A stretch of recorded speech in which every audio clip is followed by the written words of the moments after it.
Hello, I'm Paul Behrman, and this is Talking About The Who, the podcast dedicated to that nice rock and roll band from Shepherd's Bush, London.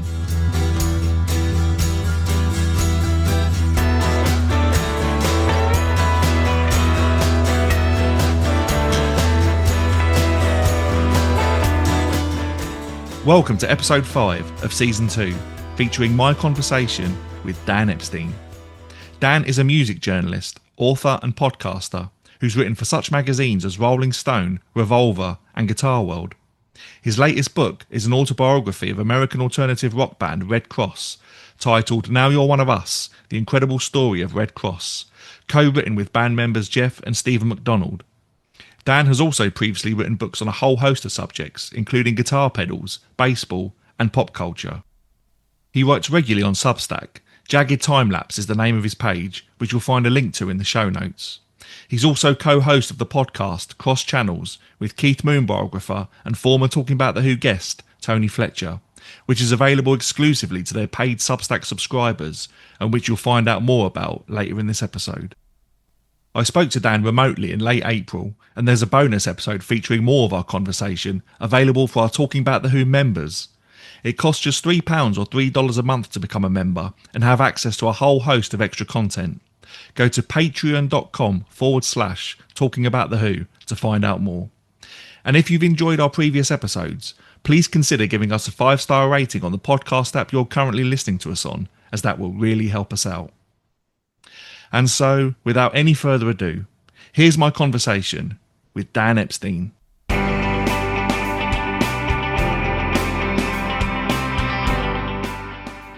Yeah, I'll start off by asking about the latest book you've published, and then we can maybe circle through to The Who from there. So it's sure. It's a book about a band called Redd Kross, who I've got to be honest, I've never heard of before. Many have not. It's called Now You're One of Us, The Incredible Story of Redd Kross, and it was written by me with Jeff McDonald and Stephen McDonald, who are the brothers who formed Redd Kross back in the late 70s, and are still a functioning band today. They're very much a cult band. They came out of Hawthorne, California, same as the Beach Boys, and came up in the LA scene, and were in some ways like I think they recorded their most influential stuff in the 80s, with various incarnations, first as a punk band, then as kind of trashy psych rock. There's a great story of them headlining a show up in Seattle in like 1987, and Soundgarden's opening for them, and and the guys who in many of the other bands that would become like Pearl Jam and Mudhoney are like pissed that they're not on the bill too, and and everyone who was anyone in Seattle was at that show.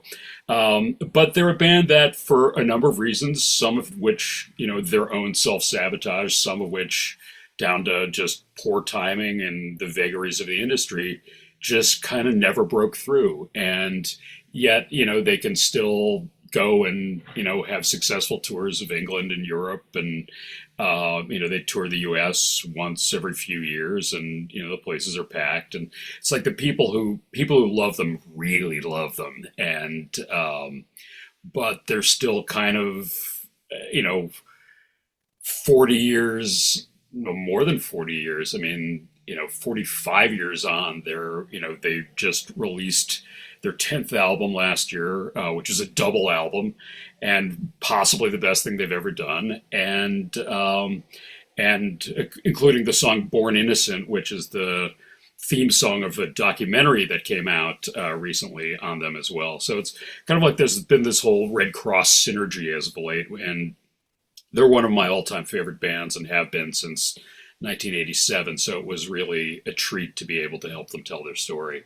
And I think, even if you don't know who they are or aren't familiar with their music, it's an incredibly amusing and interesting story because they went through a lot of crap. And some of it's self-imposed, and they're both hilarious storytellers, and I laughed every day I worked on the project because they're just their Planet Red Kross is a very interesting place to spend some time. Put it that way. Oh, that sounds really intriguing. And yeah, what was the reason for writing it? Was it the fact that you knew it was such a good story, and maybe a lot of people just wouldn't know about it otherwise, unless Yeah, someone told their story?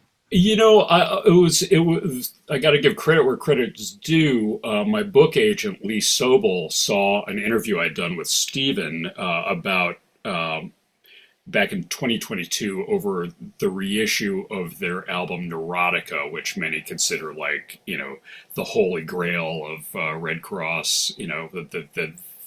Their peak. It's certainly the record I came in on. I wouldn't say it's my favorite Redd Kross album, but it's up there. Um, and he just thought like, well, wow, you and Steven had a good rapport. They've got an interesting story. Do you think they'd want to do a book? And it had never occurred to me. And again, I thought like, well, they're probably small, too niche a band for people to care about. But it's a great story, and it's also like, how many books do you get? I mean, like there have been so many bands formed around a pair of brothers, and the stories and the dynamics of that are always incredible. But there have been no, I mean, I can't think of a single band where the brothers have then written a book together about their experience. It's like you're probably never going to get an Oasis one. You never got a Creedence Clearwater Revival one. You never got an Everly Brothers one. And so from that alone, just like, and we get into that a lot in the book, those sort of older brother, younger brother dynamics. And, you've got Jeff, who's the older brother, who's kind of the visionary, but is also very kind of, what's the word? Kind of not reserved, but insular. And Stephen is much more the younger brother is a much more outgoing kind of people person, but is like constantly, he and Jeff are constantly pushing each other's buttons, and even though they love each other and they love the band, like they just find ways to make each other crazy. And so it was really interesting to kind of talk to them both about that. And they're such different people, but again, like any of these great brother bands, without one or the other, it wouldn't have been anywhere near as interesting a band. Oh, it sounds great. And you say there's a documentary. Is that something you were involved in making? No, not at all. That was actually being done. That was already in motion by the time we decided we decided to pitch Jeff and Steven on the book, and then Omnibus. It was already Andrew Reich, who's worked in the TV and film industry for years. Like that was sort of his. Redd Kross are kind of his all-time favorite band, and he'd been working with them for years already to try to put a documentary together. So I really had nothing to do with it, but it's great, and I feel like both the book and the documentary work well together, because the documentary, being a documentary, it's only able to kind of operate on a not a surface level, but it can only go so deep because there's a time constraint. And, and you have to have a lot of famous people in there talking about how great and underappreciated Redd Kross are. Our book is like, we don't, it's just Jeff and Steven telling their story, and we can get really deep and bring in a lot of things that they weren't able to fit into the movie. And so it's like, if you watch the documentary and you go, oh, I'd like to know more about these guys, we have a book for you. Yeah, I think I need to go away and do some Redd Kross homework, because yeah, you've definitely sold it to me. And Excellent. I think there's just something intriguing about a band. So for me personally, I'd never heard of Redd Kross, but I mean, you said the words trashy psychedelic, straight away that appeals to me. So and then they had a period in the 90s that was more kind of quote unquote power pop, but slash alt rock. I mean, they toured with Teenage Fan Club in the UK in the early 90s, and they were sort of adjacent to a number of different scenes, but they were never really of any of them, except for maybe the punk scene early on, but the LA punk scene, which of course is very different from punk scenes in other locales. So yeah, and like I said, the new record may be the best thing they've ever done. So there's a lot to dig into there. Yeah, oh, that's really good to hear. Yeah, definitely going to go away and delve a bit deeper into some of that. But it kind of leads us on nicely to the Who, because you mentioned Redd Kross changing maybe their style or direction over the years, and it's certainly something the Who would have done, from a mod band to a pop art band to the Stars of Woodstock to, you know, everything else that happened after that. And also, I guess, the brother dynamic, even though Pete Townsend and Roger Daltrey aren't brothers, I think they've always had that brotherly dynamic, and Yeah. certainly butted heads over the years. And you can't imagine, you know, the band wouldn't work with either one of them out of it.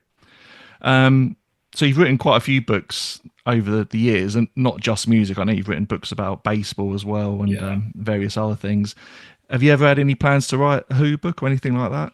No, because I feel like they're really well covered, and you know, and I've read probably most of the Who books, so it's like I don't see I don't really see an angle that I can, you know, that has not been covered that I could add something on, and you know, and it's like I didn't, you know, I have no direct connection to them. I have no, you know, I've never even interviewed any of them. So it feels like there are a lot of writers more qualified than I am. You know, as much of a Who fan as I am, I don't know that I would even feel right writing a book about them. No, sure.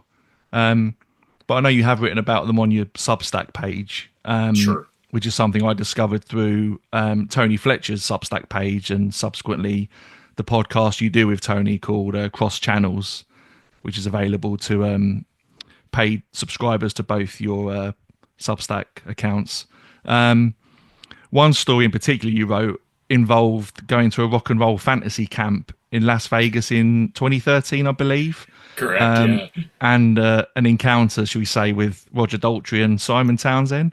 Could you tell Yeah. us a little bit about that experience? Yeah, that was I mean, that was a very memorable experience. Basically, I was writing for a magazine at the time called Guitar Aficionado, and the assignment was they were going to send me to Rock and Roll Fantasy Camp, which happens several times a year in Vegas. And I was going, you know, it was basically going to be embedded. Like, I wasn't going to tell anybody that I was a journalist. I was just going to go as a camper, and I was going to bring my guitar, and we were, you know, and they change, like, the big guests and kind of the themes of every camp. Each camp changes per session. The theme of this one was the Who. So my editor knew, like, I was a huge Who fan. He's like, Roger Daltrey's going to be there, blah, blah, blah. You know, like, you know, you should go to this. I'm like, okay, great. And so basically the gist of the camp is that they separate you into various bands.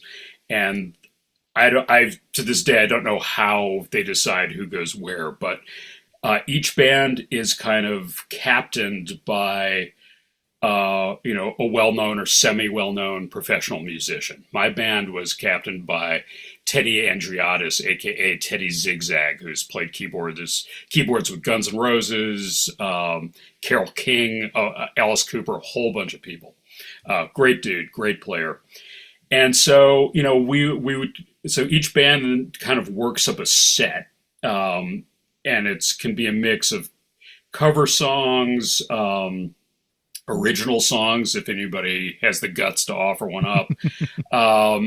And then, of course, we had to learn at least one Who song, because on the last day of camp, Roger Daltrey and Simon Townsend would show up, and we would get a chance to play our song with them on the camp stage. Oh, wow. So we learned Bob O'Reilly, and you know, Teddy's a great keyboardist, so he could do all the, you know, all the whittly bits, and you know, and so that was amazing, and you know, but it was also I mean, it was daunting because,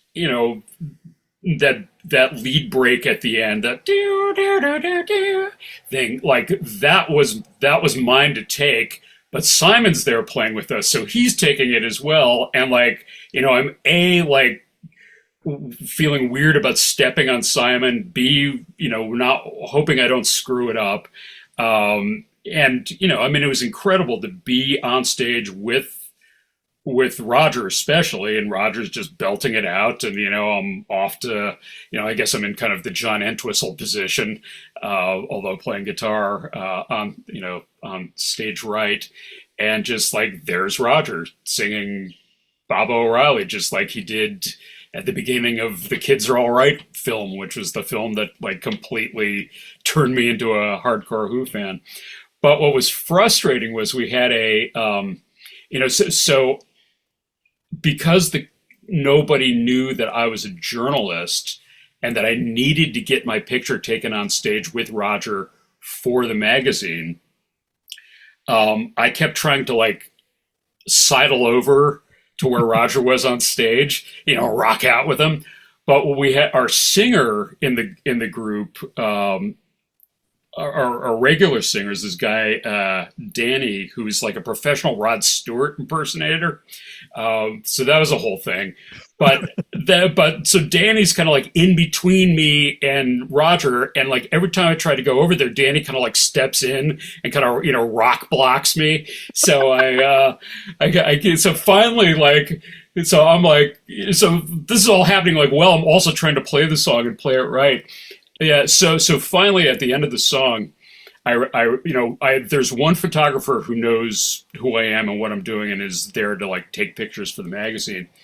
So he's at the front of the stage, and so right as the song is finished and people are packing up, like before Roger can leave the stage, I run over to Roger, like at the microphone, stick my guitar kind of like the neck up in front of both of us, and I'm like, Roger, look at the camera, and he looks down like and then the guy snaps it, and there is our photo for the magazine. And then to cap it all off, that night we had the battle of the bands. Roger's gone home by this point, but we're at this lounge in Vegas, and all the bands are playing their set, and against each other in this battle. And we were one of the songs that I was tapped to sing and kind of lead the band on was T-Rex's 20th Century Boy. And I remember Teddy telling me, like, before the show, like, your songs, man, you lead the band, you tell us when to stop, if you want to take it out long, whatever. So I decided, like, 20th Century Boy needs to end with this big Who-like bang, and I jump up, to do what would turn out to be the last Pete Townsend leap of my life, because I came down, somebody must have like spilled their beer on the stage or something, so I came down on this like slippery spot, my knee completely like wobbles out of socket, I fall down flat on my face, on my guitar, squealing feedback. And, and it just like happens in a nanosecond, and like, I know something's gone wrong, but I don't know what. And then I have this incredibly surreal experience of like Kip Winger, who of Winger fame, who is like the camp director, is on stage giving me this like, football coach type pep talk, like, you're going to finish the rest of the set. And I'm just like, yeah, man, whatever. And they pull up a bar stool from the bar and sit me on it. Meanwhile, like, my knee is throbbing.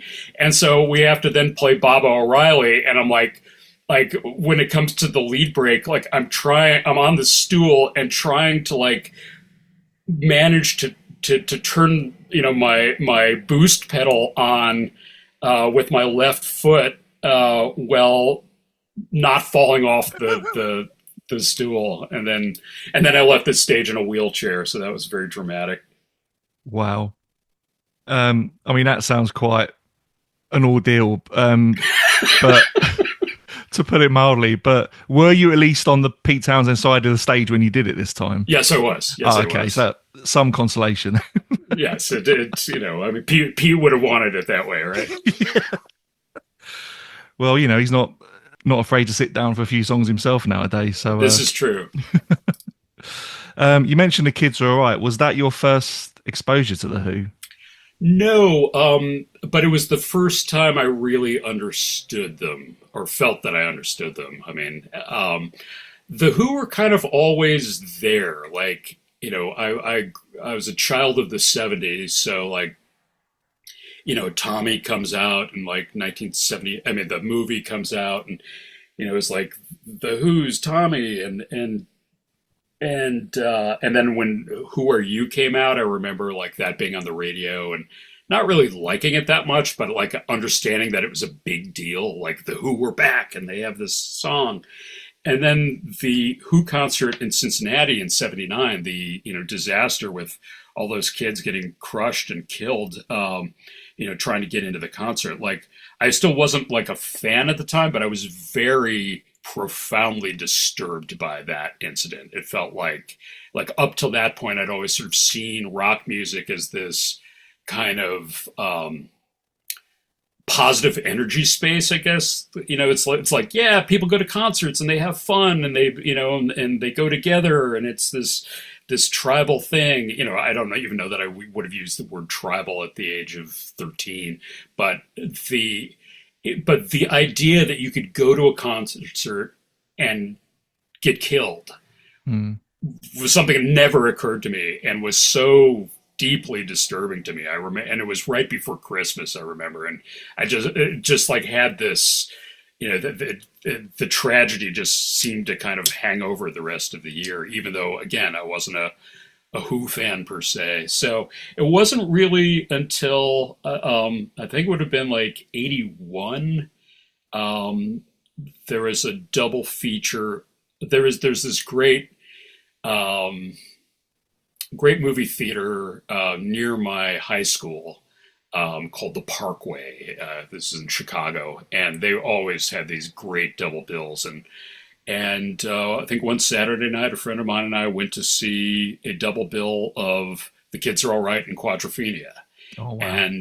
And this was, and I didn't really know the album Quadrophenia. I didn't know much. I don't think I'd ever heard a Who album all the way through at that point. I think I'd only heard, what they played on the radio, which was the more kind of, there occasionally you'd hear things like Can't Explain or Substitute, but mostly it was like Pinball Wizard, Long Live Rock, Bob O'Reilly, Won't Get Fooled Again, 515. 515 and The Real Me were probably the only songs I knew off of Quadrophenia at that point.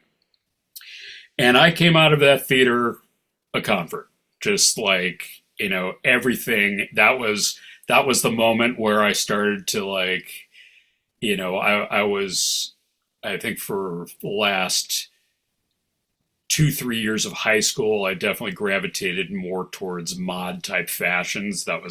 Quadrophenia was a huge influence on that. And just like see, I didn't even think about it until much, much later that there's no narration in The Kids Are All Right. It's not in any kind of chronological order, yet it somehow tells a story. And, and you kind of put the pieces together yourself and come to an understanding about the band yourself. And there's so much about, and there's, I think really, the ultimate moment, it's still the ultimate moment of The Kids Are All Right for me, was the Rock and Roll Circus performance of A Quick One While He's Away. It was like the whole medley thing, that with all these kind of peaks and valleys. Like this was not like anything I was at all familiar with, because at the time I'm into like, it's '81, so I'm into like The Jam and Elvis Costello and Nick Lowe and just like all these people who make these short 3-minute punchy songs, and here's this 8-minute medley that explodes at the end with Keith on the drums and the high operatic falsetto vocals and that combination of the falsetto vocals and the just nasty guitar distortion. That was something that really just, I don't, that touched a nerve. And in fact, in like various bands that I've been in over the years, I've always tried to work that combination in somehow, because I just thought like that was a really underrated part of the Who. Like, yes, they rocked out. Yes, Keith Moon was an amazing drummer. Yes, Pete Townsend was a powerful guitarist. John Entwistle was an incredible bassist. Roger was this powerful vocalist. But there's something about the way the Who would often balance these very delicate, almost angelic elements. It's something about that really touched me deeply.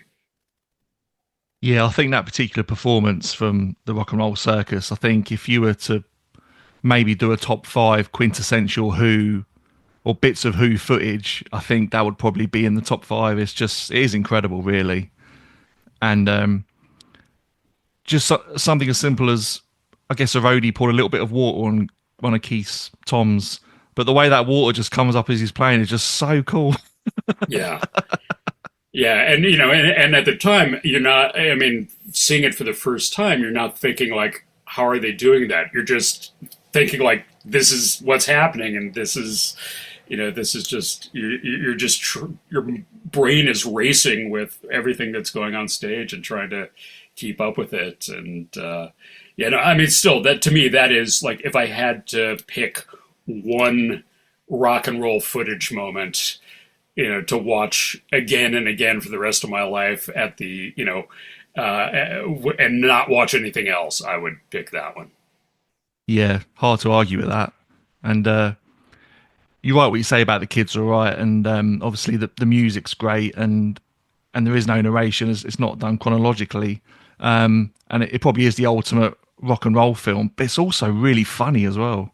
Oh, absolutely. And that was a big part of the appeal too. I really, I mean, I've always, I've never been someone who's felt that like humor and rock and roll don't belong together. I mean, I grew up on like novelty music, so it's like, I really, seeing like that Happy Jack clip, where they're just, it's practically slapstick, and and the different senses of humor in the band. John Entwistle had this very dark, mordant sense of humor. In the Success Story sequence where he's walking down down the staircase of his mansion that's lined by all these guitars, and then like takes his gold records out and is shooting his machine gun at them. I just thought that was brilliant. And then of course Keith is the clown in his way, and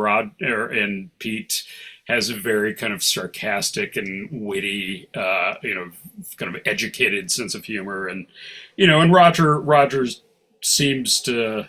It took me the longest time to get into Roger. Like I've like, he seemed kind of like the meathead of the bunch, and and for a long time, I mean, part of this was being an trying to be an edgy music writer. Like, I remember sometimes in the early 20s, like writing something for like.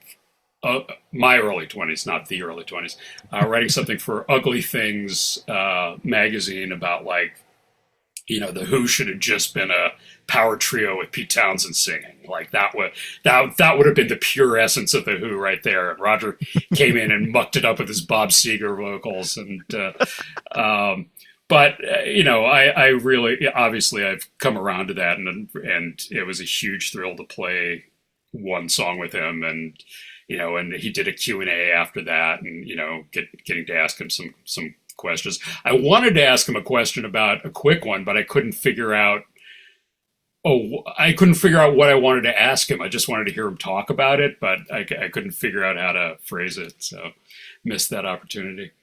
No, sure. And as you were talking, and just thinking about you were saying about the falsetto and the kind of the rock sound crossing and meeting each other, and going back to the sense of humor. I mean, that song alone, you could see it as very humorous. But someone having an affair with an engine driver and then is ultimately forgiven. It's quite a silly idea, and yet it's this great rock and roll performance. And it kind of ties in what you were talking about, how there's so many elements that make up the Who and just sort of crash into each other. Like, you know, Pete Townsend is this guy who's really into Mayor Barber and spirituality, and yet he'll happily rip Keith Moon's shirt apart on the Russell Harty show. Right. And yeah, just real sort of juxtapositions all throughout their career, I guess. There's so many things that come together and just, I guess, make them fascinating, really. You know, there is that spiritual side to them, which I think really comes through, not necessarily, I mean, in the lyrics to some degree, but also in the music. And I feel even with A Quick One, that, you know, that you are forgiven bit, like that comes, that's, you know, not just the end of the story. It feels like a spiritual benediction. And it feels like you've come, as a listener, you've made this journey. And at the end, you know, you are rewarded for it by being forgiven for whatever reason you need to be forgiven. And I'm still moved by that for reasons I'm not sure I can even explain. But, you know, yeah, so it's like there's so much. You know, I feel like that is one of the reasons that the Who's music has lasted as long as it has, is, you know, it offers so much on so many levels. And I think as a, you know, before I got into them, before I saw those movies, like in America, like the Who were kind of, you know, at least among teenagers, you know, people more or less my age, maybe a little older, the Who were seen as this band, you know, kind of like Led Zeppelin, like this band, you know, you rock out to, you get wasted to, you know, like the sense that there was a spiritual element to them, or a humorous element to them. I would have had no idea by talking to my peers about them. But then seeing The Kids Are All Right, it was like, oh, there is so much more to these guys than just kind of meathead rock and roll. Yeah, and it's really interesting what you say about A Quick One and how you can view it in a kind of spiritual way. And I think I'm going to have to, yeah, I'm going to look at that song on a whole different level now, I think. But it's true what you say. So many levels to it. I mentioned earlier the podcast you do with Tony Fletcher, which is to describe it in the most basic way is you're from America, he's from England, and you kind of compare certain artists or albums and how they were perceived either side of the Atlantic. Yeah, that's a fair assessment. Yeah, it's a really good podcast, and I thoroughly recommend it. And subscribing to yours and Tony's Substack pages. But that kind of ties in with a thought I've had. It's probably obvious to say, really, but it always appears to me that the Who have been slightly bigger in America than they have in the UK, even though they're obviously one of the biggest bands of all time in the UK. But it just seems to me they've always been that little bit bigger in the US, despite their overt Englishness. And I guess I've just always found that quite interesting. Well, which is also interesting because if you look at the charts, like the singles charts, the Who never did that well on the U.S. singles charts. I think I Can See for Miles was their only top 10 hit in the U.S. And I think some of, and at the same time they were having, 6, 7, 8 top 10s in a row in the UK. So on a pop level, they weren't that big, but they really, I think their performance at Woodstock, I think FM radio, kind of the rise of FM radio in the U.S. when it happened, when all these rock stations were going for like more long form programming and playing longer songs, and so like things like Won't Get Fooled Again fit into that format where they wouldn't, like I've got the edited single of Won't Get Fooled Again somewhere, which is, edited for the U.S. market or whatever. It's funny, but it's clearly not the way it's meant to be heard. But the FM radio in the U.S. really, that was the right platform for the Who at the right time. And then there were, those years in between records, like, there was a fairly long wait between, I'm spacing it. I can't believe I'm forgetting the name of this album. The one that comes after Quadrophenia. Oh, the Who by Numbers. The one Who album from that era that I don't own, and so there's a fairly long wait between By Numbers and Who Are You, but I think in that time, like, American radio never forgot them. They just kept playing Pinball Wizard and Won't Get Fooled Again, and 515 and Long Live Rock. And so by the time that I really got into FM radio, would have been about 79, it's like they were just kind of omnipresent. Again, they were like Led Zeppelin. They were like the Stones, but like, in the way that FM radio would play like Midnight Rambler or like, one of the longer Stones jams like that. Like they were definitely held at this very lofty peak, but, and I don't know. I mean, I assume their records did well in the UK in the 70s, but I don't know. I mean, you could speak better to that than I could. But my impression is that, the British press being what it is, they were rather less accepting of the new Who material, whereas every new Who record that came out, at least before the original breakup, was either greeted extremely warmly, or the writers would kind of bend over backwards to not say anything too harsh about them. It's like, because the Who's back catalog, was continuously celebrated here, it was sort of like, even, I mean, the first time I saw them was on the tour in '82, the farewell tour. And, they had a new record out, It's Hard. They'd had, Face Dances hadn't come out that long before that. But, pretty much everyone who was at that show was there to see Bob O'Reilly, to see and hear Bob O'Reilly. They were there to, for Who Are You? They were there for, the kind of like the classic cuts. And with the exception of Eminence Front, which really clicked here, I don't remember any of the newer material being greeted, particularly ecstatically. No, not really surprised to hear that, really. Yeah, Eminence Front's an interesting one. I think that's maybe, if you think of sort of the 8, 9, 10 Who songs that everyone knows, I think Eminence Front is probably in there, to be honest, even though it's very unlike any other Who song, really. Yeah, I mean, that whole, like, sample and hold lick, that kind of, synth lick that goes through the whole thing. I mean, I guess that's kind of son of Bob O'Reilly in a way, but yeah, it's the guitar stuff is very subtle for Pete Townsend, and I hated that song at the time. I've come around to it quite a bit since then, but at the time it was just like, the Who goes synth rock, this is not what I'm here for, man.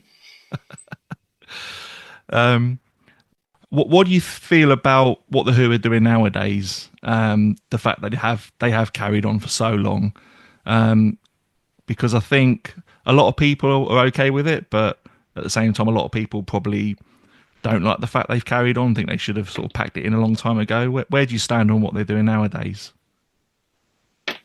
Well, I think once upon a time I would have been on the, they should have packed it in. But I look, I have no interest in what they're doing now. But I feel like if, like, clearly people do, and clearly Roger and Pete are getting something out of it. I mean, not just financially, but like there's something in them that needs to keep propelling this forward. And so, God bless them. I mean, like, they don't owe me anything. They don't owe, Dan Epstein says, put a lid on it. Let's put a lid on it. They've, and I feel like this with a lot of bands where it's like, they made music. I mean, REM is another great example of a band that, like, made music that at one point was like the most important music in the world to me, and was hugely helpful to me in that time of my life. It was inspiring. It was a breath of fresh air, what have you. And then they went on to make more records that I don't care about at all. And that's okay, because, if that's what they want to do, if people are going to buy the records and, they're not embarrassing themselves, then great. But it's like, it's like with the Who, like, I'm good with cutting it off at Quadrophenia. And, that, those, their 60s singles,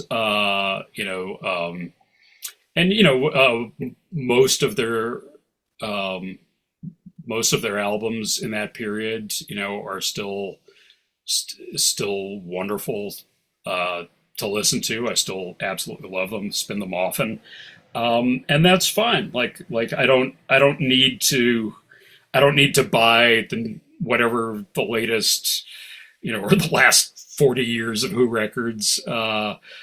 It's good on them. But they've already, they're already in my personal Hall of Fame for those records, and I'm happy just to leave it there. That's great, and it's probably a good place to stop the interview as well, if you're happy with that. To leave this there, yeah, absolutely. I always wondered whether to say that. I thought it might sound really cheesy if I said that. Lean into it, man. It's all right.